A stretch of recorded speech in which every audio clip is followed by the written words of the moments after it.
오늘은 연결지능이라는 책이 있더라고요. 조금 오래된 책이긴 한데 꿈꾸고 연결하여 가치를 창출하라.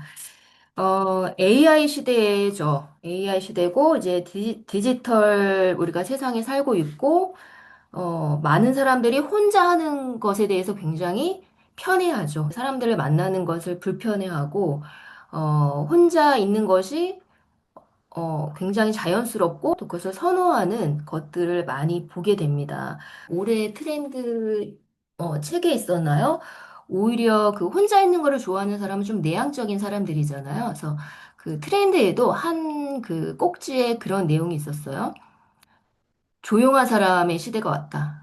제가 하여튼 관련된 카드 뉴스로 한번 만든 적이 있는데 올해 초에 그 트렌드 이제 책이 매년 나오잖아요. 거기에 이제 조용한 사람들 하여튼 제가 키워드가 워딩이 그 키워드가 정확히 생각은 안 나는데 조용한 사람들의 이제 시대가 왔다. 뭐 하여튼 그런 비슷한 이제 그 내용이었습니다. 그래서 이제 그런 사람들은 혼자 있는 걸 좋아하는데 그 혼자 있는 게 중요한 게 아니라 그 시간에 혼자서 몰입하는 걸 더 좋아하죠. 그리고 혼자 있을 때에 에너지를 이렇게 충전하는 스타일이기 때문에 그 혼자의 시간들이 불편하지가 않은 거예요. 그래서 거기서 충전하고 외부 세계에 와서 또 이렇게 활동하고 이런 것들이 이제 불편하지가 않는 거죠. 그래서 이제 그 사람들이 몰입했을 때 뭔가 집중하고 거기서 결과를 내고 그러면서 다른 영역에서는 리더십을 발휘하고 이제 디지털 세상에서의 이제 어떻게 보면 그런 어떤 활동 영역들이 조금 더 자유로워진 거죠.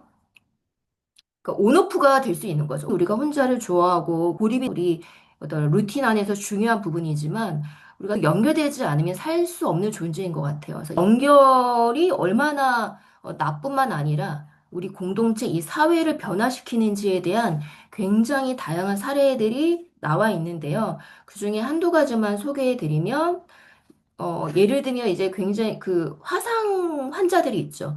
우리가 조그만 손에 화상을 입어도 굉장히 아프잖아요. 근데 실제적으로 뭐 어떤 몸의 일부분을 화상을 당한다라면 그 고통은 상상할 수 없고, 특별히 그거를 치료할 때에 그 고통은 상상할 수 없을 것 같아요. 진짜 이렇게 아마 경험은 다 조금씩 해보셨을 거예요.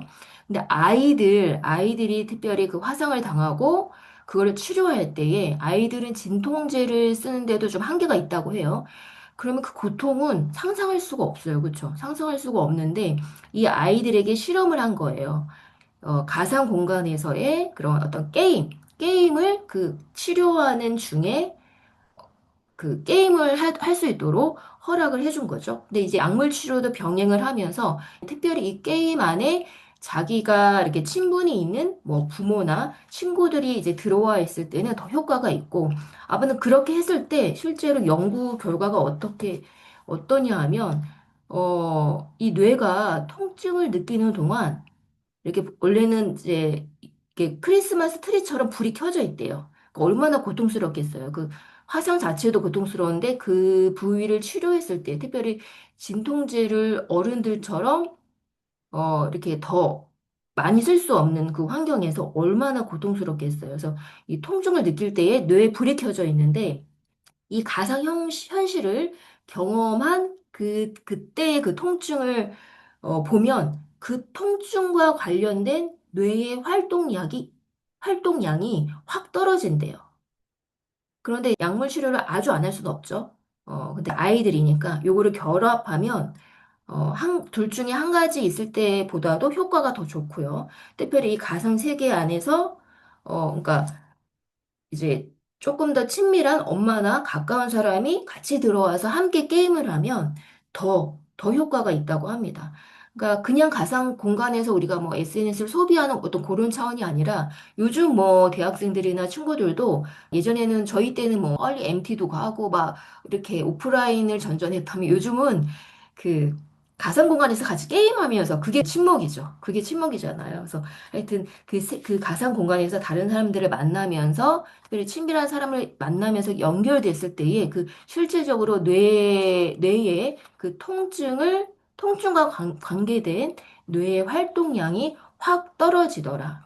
그뿐만 아니라 어떤 친구는 집단 학대를 받았어요. 그래서 어떻게 했냐면 이게 그 자기 인스타그램에 자살 계획일 2013년 2월 8일 내 생일 이렇게 자기 인스타그램에 이게 너무 힘드니까 자신의 몸에 스스로 자해를 한 거죠. 상처를 내고 피 맺힌 그 팔뚝을 사진으로 찍어서 자살 계획일 2013년 2월 8일 내 생일 이렇게 이런 글과 함께 인스타그램에 올립니다.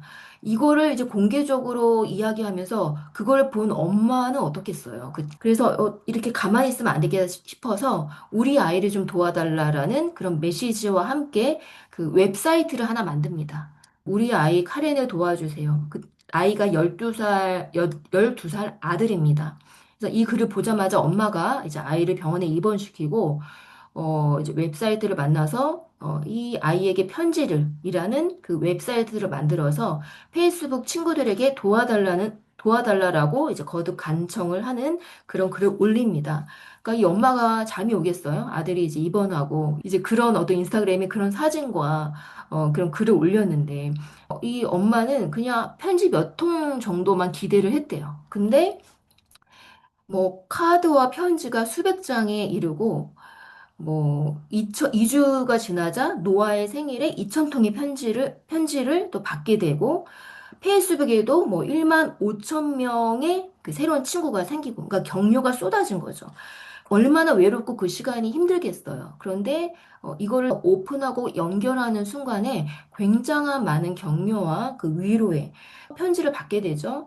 그래서 다시 퇴원이 됩니다. 퇴원을 시키는데 또다시 학교에 돌아가니까 똑같아요. 똑같이 집단 학대를 받고 뭐 이러면서 어려움을 봉착해요. 그러나 절대 포기하지 않고 학교도 옮기고 이러면서 이제 이거를 계속 이제 SN 상에서 이런 어떤 상황들을 이제 알릴 때에 이것이 하나의 공론화가 되는 거죠. 공론화가 돼서 단순히 이 아이의 일로만 머무는 것이 아니라 청원을 하는 일들도 발생하면서 조금 더 요것들이 이제 확대가 됩니다. 좀 이 문제들이 해결해 가는 일들이 발생을 해요.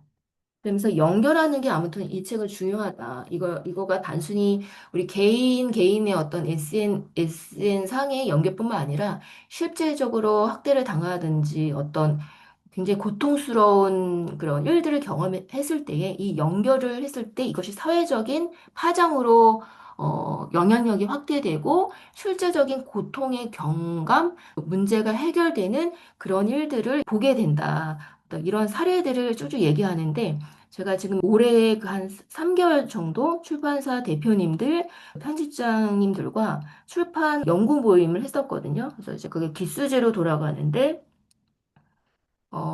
이제 저도 참여를 했었죠. 그래서 기수는 끝났어요. 그래서 대부분 거의 진짜 찐 출판인들이었고, 저는 출판은 약간 좀 사이드로 하지만 독서와 글쓰기 쪽으로 활동을 하는 크리에이터죠. 그래서 발제를 이제 돌아가면서 해야 되는데, 저는 뭘 할까 하다가 북클럽과 관련된 조금, 그러니까 독자를 만들어내는, 지금 뭐예요? 1년에 책을 한 권도 읽지 않은 사람이 60%가 넘어요. 그쵸? 2년마다 독서 실태가 나오죠. 너무 이제 독서하는 인구가 줄면 출판계는 늘 사양 산업이긴 했다곤 합니다. 그러나 책을 읽는 사람이 줄어들면 이 출판사도 위기잖아요. 위기잖아요. 그래서 이 부분이 여전히 중요하구나라는 생각을 해서 전 출판에 관련된 어떤 발제보다 이 독서와 관련된 발제를 했었는데, 그래서 요 기수가 끝나고 한 지금 제가 7기였는데 매 기수마다 10명이거든요. 거의 7, 80명 정도의 분들이 기수를 마치신 분들이 있는데, 요번에는 끝나고 어떤 또 다른 프로젝트, 작년에도 무슨 출판 컨퍼런스 같은 걸 1회 했대요. 근데 요번에도 그런 걸 기획하고 있는데, 뭐 어떤 주제를 할지 모르겠지만, 그거와 별도로 준비위원회를 하나 만든다곤 했었거든요. 근데 그 운영진 대표님께서 저한테 연락이 왔는데, 요번에 준비위원회 하나가 북클럽이라고 해요. 그래서 제가 이쪽에는 좀 활발하게 활동을 하고 있으니까, 준비위원회로 들어와 줄 수 있냐. 이제 그래서 제가 시간은 없지만 우선 실행은 못할 것 같은데 하여튼 뭐 기획 쪽으로 좀 도움이 될 부분이 있으면 우선 온라인으로 하면 제가 참여는 할 수 있겠다. 오프라인은 모르겠지만 이렇게 해서 우선 오늘부터 처음 모임을 하는데 그 방이 생겼어요. 근데 한 분이 그 기사 하나를 올려줬어요. 기사 하나를 올려줬는데 이게 장운수라는 분이 편집 무슨 실험 연구실 대표신가 봐요. 이분이 이런 주제로 기사, 신문에 기사, 사설 칼럼 같은 걸 썼어요. 제목이 뭐냐면 찐 독자와 텍스트 힙 독자. 그러면서 우리가 이렇게 책을 안 읽는데 1년에 6명 이상, 그러니까 독서율이, 성인 독서율이 2025년도 한국의 성인 독서율이 38.5%였거든요. 그러니까 6명 넘게가 책을 안 읽어요. 1년에 한 권도 안 읽어요. 그중에 종이책 독서율은 28.8%뿐이 안 돼요. 그런데 여러분 아마 지금 SNS에서 보셨을 거예요. 올해 도서점 역대급 흥행을 했어요. 이게 24일부터 그 28일까지 진행이 됐죠. 서울국제도서전이. 그래서 뭐 예매가 힘들어요. 10초도 안 돼서 동이 났고 굿즈 확보를 위해서 새벽부터 줄을 서는 오프런 현상도 벌어졌고 거의 15만 명 정도 예, 방문을 했다고 그때 예상을 했는데 실제로 얼마 방문했는지 모르겠어요.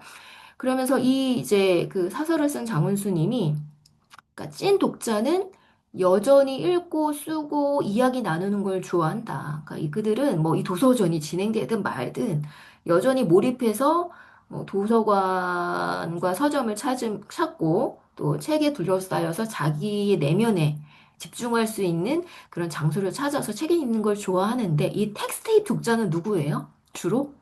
여러분 여기 방문하신 분 계세요? 저는 싫어, 사실은. 막 보기만 해도 에너지 기빨리는 것 같고, 줄 서는 거 제일 싫어하거든요. 그 시간에 책을 읽지, 막 거기 가가지고, 막 보기만 해도, 물론 이제 또 SN 하시는 분들은 이제 그런 걸 찍기 위해서 가시는 분들, 저도 한 번은 방문해볼까 이런 생각이 들지만, 아주 엄두가 안 나요. 막, 기 빨릴 걸 생각하면 엄두가 안 나는데, 그렇지만 거기에 주로 방문하는 세대들, 텍스트입 독자들은 누구예요, 주로? 디지털 세상에서 태어난 친구들이죠. 그러니까 물론 이들도 책 읽기를 좋아하지만, 동시에 어떤 걸 좋아해요? 이 책이란 물건에 담긴 문화적 가치랑 그 오프라인 경험에 열광을 하는 거예요. 그러니까 한정판, 굿즈 이런 걸 사들이고 뭐 사인회, 강연회, 도서전 이런 걸 막 찾아다니는 거죠. 내가 거기에 뭔가 이렇게 소속이 돼 있다. 어떤 그런 것들을 이제 즐기는 거죠.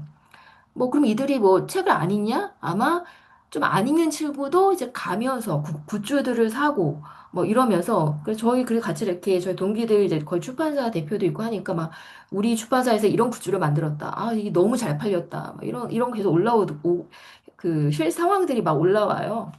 그러면서 뭐 굿즈 너무 잘 만들고 이제 잘 팔리고 너무 잘 책도 잘 팔리고 이랬다. 그래서 책이 그냥 이게 조용히 읽고 이게 아니라 자기를 표현하는 내 정체성을 드러내는 하나의 그런 수단이 된 거죠.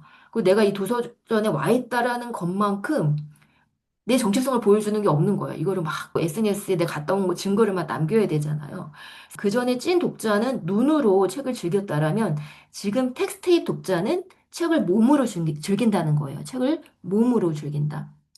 물론 둘 다 책을 사랑하는 마음 같아요.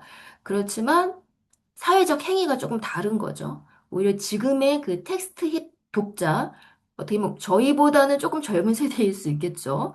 근데 이 책을 둘러싼, 책 자체만이 아니라 책을 둘러싼 어떤 감각적인 경험, 강렬한 유대감을 더 바란다라는 거죠. 그렇다고 뭐, 이 친구들이 굿즈만 그러면 즐기고 책 자체는 집중하지 않는다고 우리가 생각할 수도 있겠지만, 그렇지만 또 아닐 수도 있을 것 같아요. 점차 그거를 좋아하는 문화 안에 자연스럽게 텍스트로 들어올 수도 있잖아요. 결국 언젠가는 이들도 이 독서 공동체 안에 더 편입할 확률이 높은 거죠. 이 또한 또 다른 사회적인 연결, 이것이 또 다른 독서 운동, 이렇게 확장해 갈 수 있는 독서의 어떤 그 공동체로 더 많은 사람들을 유입해 갈 수 있는 하나의 어떤 계기가 될 수 있겠다. 그래서 제가 그 얼마 전에도 하나 카던스를 올렸는데 실제로 뉴욕에서는 리딩 파티라고 해서 이게 지금 젊은 사람들에게 굉장히 유행이래요. 그냥 책을 하나 가지고 와서 좋은 풍경을 보고 와서 각자의 그냥 소파 의자에 앉아서 책을 읽는 거예요. 근데 이게 약간 무슨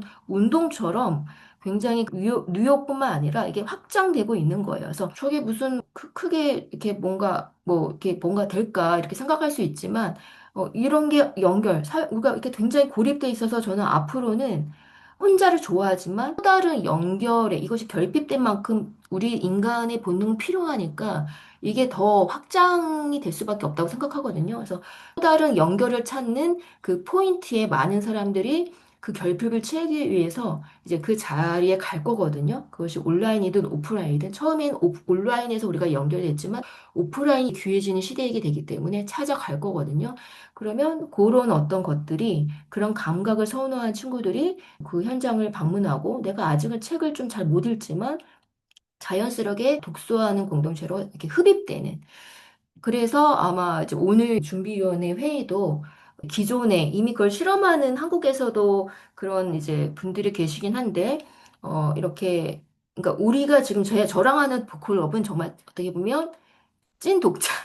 또 찐 독자가 되기 위해 정말 책만, 오로지 책만, 오로지, 물론 저 이번에 이제 태백산맥을 읽고 별교에 갔다 오신 분들은 또 다른 그것도 독서 경험이죠. 오프라인과 연결되고 또 소설의 그 배경지를 방문하는 이것도 굉장히 좋은 어떤 독서에 대한 경험인 것 같아요. 아, 이게 저도 온라인에서 어쩔 수 없이 시간과 에너지를 조금 절약하기 위한 온라인에서도 이 전국의 사람들을 만날 수 있는 그 시공간을 떠난 공간이 되기 때문에 되게 중요한 또 부분이지만 오프라인에서 공간, 또 다른 우리가 어떤 기획이 들어가서 이 책을 또 다르게 경험할 수 있는 것을 했을 때, 이 또 다른 뇌가 자극되고 이 감각이 열리고 우리 안에 도파민이 발생하고 독서에 대한 동기부여가 새롭게 일어나는 어떤 그런 것들을 이제 몸으로 저도 경험하면서 다양한 기획이 필요하겠다.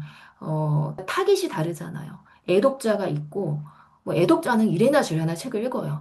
그런데 읽고 싶은데 안 되는 그 인구가 그 독서 실태에 보면 책이 좋은 건 알겠어. 그렇지만 나는 안 읽고 있는 사람이 또 60%예요.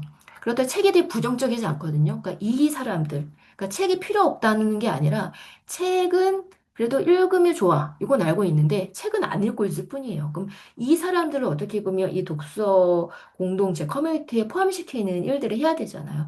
그런 역할들을 하기 위해서는 좀 그 진입장벽을 낮추고 지금 이 세대들, 이 사람들의 필요가 무엇일지를, 이 사람들의 어떤 결핍이 무엇일지를 그것이 아까 뭐 화상을 당한 그 아이의 고통 문제일 수도 있고요.